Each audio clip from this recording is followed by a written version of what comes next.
Mga bata, ramdam niyo ba ang init ng panahon? Ako din!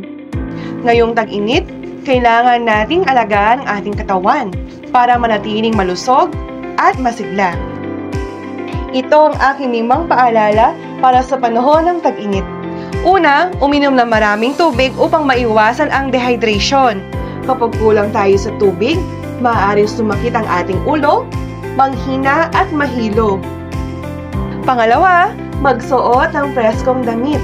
Pumili ng manipis at magaan na tela tulad ng cotton para hindi masyadong mainitan.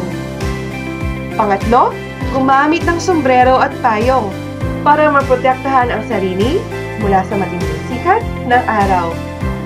Pang-apat, iwasang magtagal maglaro sa ilalim ng sikat ng araw, lalo na sa tanghali dahil maaari itong magdulot ng heat stroke.